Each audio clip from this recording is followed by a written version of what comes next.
Hello, passengers, co-pilots, shotgun callers, blunderbuss bellowers, and midnight riders. Welcome to another episode of Full Moon Empty Road. As always, I'm Jeremy, and I'll be your driver tonight.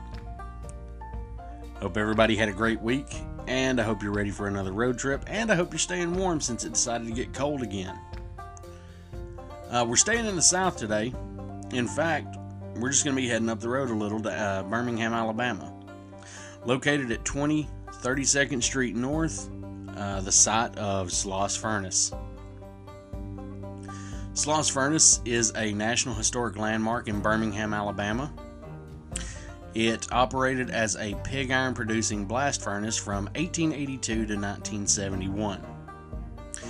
After closing, it became one of the first industrial sites and the only blast furnace in the United States to be preserved and restored for public use. In 1981, the furnaces were designated a National Historic Landmark by the United States Department of the Interior. The site currently serves as an interpretive museum of industry and hosts a nationally recognized metal arts program. It also serves as a concert and festival venue. A new visitor center was built in 2015 and opened in 2016. The furnace site, along a wide strip of land reserved in Birmingham's original city plan for railroads and industry, hosts thousands of students throughout their education programs per year. The museum is free to visit during their operating hours of Tuesday through Saturday, 10 a.m. to 4 p.m. So, diving into the history here, Colonel James Withers Sloss was one of the founders of Birmingham, helping to promote railroad development in Jones Valley, Alabama, and participating in the Pratt Coke and Coal Company, one of the new city's first manufacturers. In 1881, he formed his own company, the Sloss Furnace Company, and began construction of Birmingham's first blast furnace on 50 acres. The land was donated by the Elaton Land Company for Industrial Development. Just about couldn't spit that one out. The engineer in charge of construction was Harry Hargraves, a former student of English inventor Thomas Whitwell. Yeah, that's funny. I wonder if he actually pronounces that Whitwell. Thomas Whitwell. I live in Whitwell, and that's what we call it, Whitwell, but it's spelled Whitwell. The two Whitwell-type furnaces were 60 feet tall and 18 feet in diameter.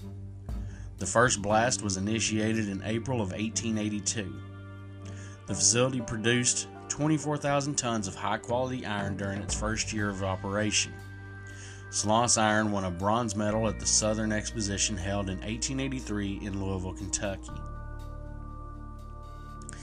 In 1886, Sloss retired and sold the company to a group of investors who recognized it in 1899 as the Sloss Sheffield Steel and Iron Company. After they purchased it and more or less renamed it, new blowers were installed in 1902. What the hell was that? In 1902. New boilers in 1906 and 1914, and the furnaces completely rebuilt with modern equipment between 1927 and 1929. In 1909, James Pickering Dovell had become the superintendent of construction. For the next 21 years, Sloss was Dovell's workshop for invention. He developed glass cleaning equipment, modified the design of the furnaces, and improved the linings of the furnaces. In all, some 17 patents are credited to Dovell. Sloss's No. 2 furnace, rebuilt in 1927, included many of these inventions, earning Dovell and Sloss a national reputation for innovation. Through this aggressive campaign of modernization and expansion, including furnace and mining and quarrying operations all around Jefferson County, Sloss Sheffield became the second largest seller of pig iron in the district and among the largest in the world. During this period, the company built 48 small cottages for black workers near the downtown furnace, a community that just kind of became known as Sloss Quarters or just the Quarters. So there, it sounds all wonderful and prosperous up to this point, and just like kind of settled in Birmingham, opened up a blast furnace, and things, profit and recognition and all that good stuff. But there were some pretty terrible stories of things that happened, and I'm about to go into one. And there is a story of a man who ran the night shift during the 1900s. The following information for this particular individual comes from frightfurnace.com. Sloss Furnace transformed coal and ore from surrounding acres into the hard steel that would pave the way for the Industrial Revolution. From skyscrapers in New York's glittering skyline to automobiles being built in Detroit, America came to rely on Birmingham and Sloss Furnace for providing materials needed to produce thousands of products. Birmingham grew to a metropolis almost overnight, earning it the nickname the Magic City. But as with all progress, a price was paid in the currency of blood. In the early 1900s, James Slag Wormwood was foreman of the graveyard shift. That's the period between sunset and sunrise, where a skeleton crew of nearly 150 workers toiled to keep the furnace fed. During the summer months, temperature throughout the plant will reach more than 120 degrees. Lack of sleep, the heat, and low visibility made work in the furnace literally a living hell.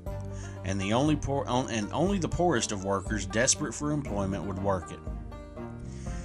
These workers, most recently arrived immigrants, were forced to live in cramped housing located on the furnace site and could be forced at any moment to return to work. So it kind of sounds like they didn't even have shifts. It was just, all right, here's your housing, at the furnace site. And whenever it's time for us to get to work, you're going to come get to work. I could honestly see something like, people getting off of a normal shift and going and kind of sitting around for a couple hours and be like, all right, well, I'm going to bed. And then suddenly, hey, it's time to get back to work. That's, yeah, I couldn't imagine that. I've worked 12-hour swing shifts before, and I couldn't stand it. I couldn't imagine what they had to deal with. To impress his supervisors, Wormwood would make his workers take dangerous risks, forcing them to speed up production. During his reign, 47 workers lost their lives, 10 times more than any other shift in the history of the furnace. Countless others lost their ability to work due to accidents, mishaps, and even recorded explosions in the small blowing engine house in 1888 that left 6 workers burned and blind. There were no breaks. There were no holidays. There was only the furnace and its constant hunger for more and more coal. Slag's treatment of the workers would eventually catch up with him. In October of 1906, Slag lost his footing at the top of the highest blast furnace, known as Big Alice, and plummeted into a pool of melted iron ore. His body melted instantly. It was reported that Slag must have become dizzy from the methane gas created by the furnace and lost his balance, but Slag had never set foot on top of the furnace during his years of employment, because why would he, when he could just, force and torment the workers who worked under him to do that? So why would he ever set foot up there? Now, many thought that the workers had finally had enough of Wormwood's slave driving and fed him into the furnace, but no workers were ever brought to trial. Sloss Industries soon discontinued the graveyard shift, citing numerous reports of accidents and strange incidents that decreased steel production. In 1952, the Sloss Furnaces were acquired by the U.S. Pipe and Foundry Company and sold nearly 2 decades later in 1969 to the Jim Walter Corporation. The Birmingham area had been suffering from a serious air pollution problem during the 1950s and 60s due to the iron and steel industry there, and federal legislation such as the U.S. Clean Air Act encouraged the closure of older and out-of-date smelting works. Also, by the early 1960s, higher-yielding brown ores from other regions were feeding the blast furnaces. The Jim Walter Company closed the furnace 2 years later and then donated the property to the Alabama State Fair Authority for possible development as a museum of industry. The authority determined that redevelopment was not feasible and made plans to demolish the furnaces. Local preservationists formed the Sloss Furnace Association to lobby for preservation of this site, which is of central importance to the history of Birmingham. I mean, it kind of sounds like it pretty much put Birmingham on the map. In 1976, the site was documented for the Historic American Engineering Record, and its historic significance was detailed in a study commissioned by the city. Birmingham voters approved a $3.3 million bond issue in 1977 to preserve the site. This money went towards stabilization of the main structures and the construction of a visitor center and the establishment of a mental arts program. The Sloss Furnaces site became a National Historic Landmark in 1981 and opened to the public as the nation's first and only 20th century blast furnace site, preserved as a museum on Labor Day weekend, 1983. In February 2009, Sloss became the new home of the SLF 4018 steam locomotive, which was relocated from Birmingham's Fair Park. In June 2012, a formal groundbreaking ceremony was held at the site of to commemorate the beginning of construction on a new 16,000 square foot visitors and education center to be located on the southwest corner of the property. The new complex, funded jointly by the City of Birmingham and the Sloss Foundation, hosts educational exhibits relevant to the site's history, administrative offices, as well as additional multi-purpose spaces for public events. Sloss Furnaces holds metal arts classes and classes and events, food festivals, fun runs, education programs, weddings, and concerts, as well as historic night tours. The facilities improvements are in line with an expected ongoing project within the city to construct new greenway spaces in the downtown area, possibly linking several popular city venues in the future. The story of Sloss's preservation and modern use was documented in Alabama Public Television's Sloss Industry to Art. In 2022, the Sloss Furnaces will be a competition venue for the 2022 World Games. Sport climbing, breaking, parkour, and beach handball will all be held there. All hold their respective competitions there. It's really nice to hear that it is getting to the point where it went from a more or less a living hell to an education type of center, and you know, with all the festivals and stuff, especially with the World Games going there. I don't know if that actually happened. You know, it's 2023 now, and I don't really pay attention to the World Games, so I can't really say, oh yeah, I remember that. So, you know, it's really nice to hear that it went from such a just a dreary, horrible place to, you know, open to the public, and a lot of fun happening there, you know.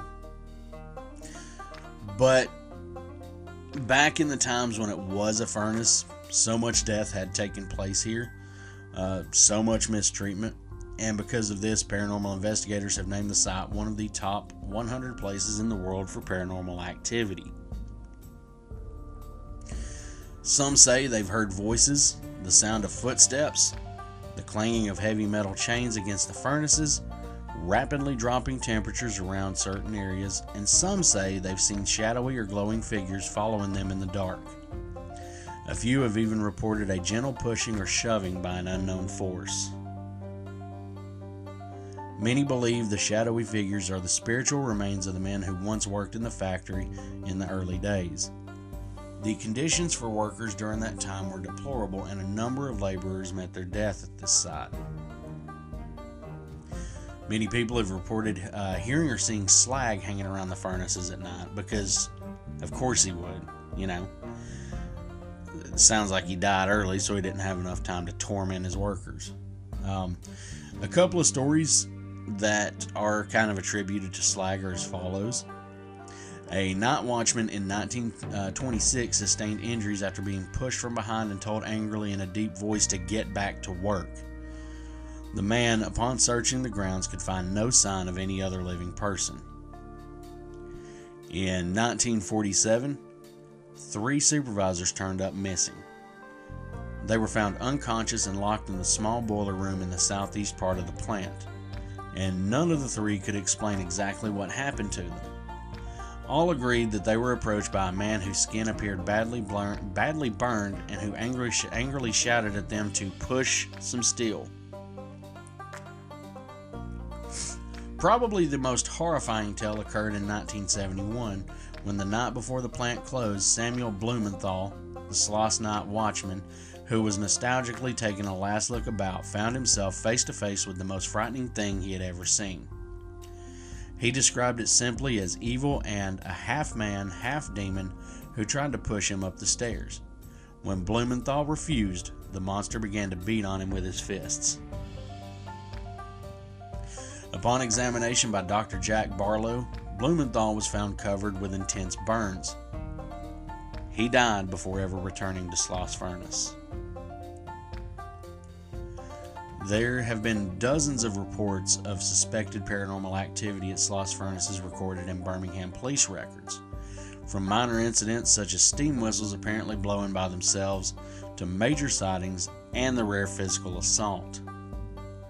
It is interesting to note that the majority of these reports happen in the months of September and October at night, during the time of the old graveyard shift.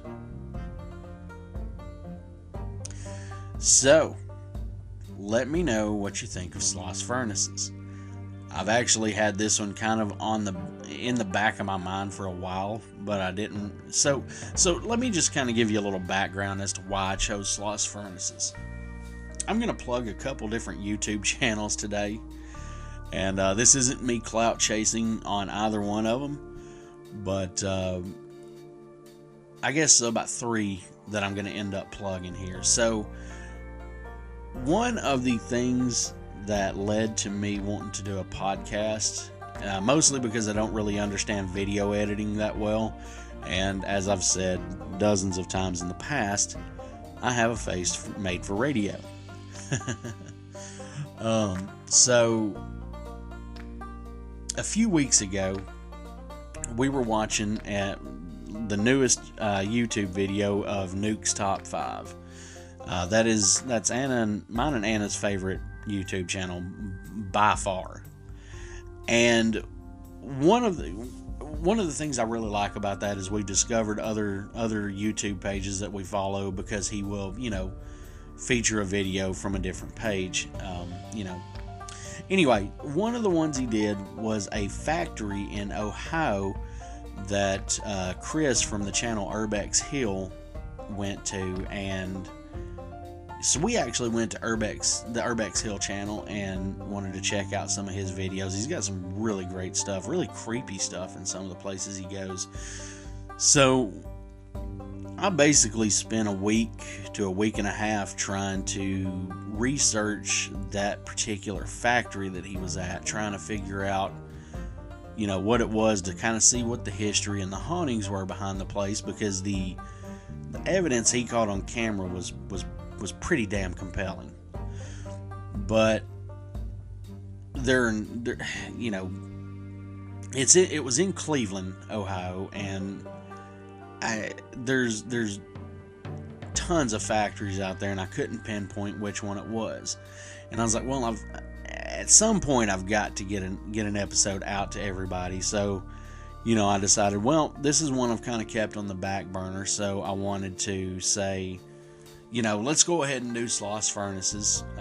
That was one of the places I actually wanted to investigate back in the days when I was a ghost hunter, and I guess we just never made the trip. And everybody on the team, just about everybody's a parent now, so kind of hard to stay out at night. But so that was what led me to picking Sloss Furnaces today. Excuse me.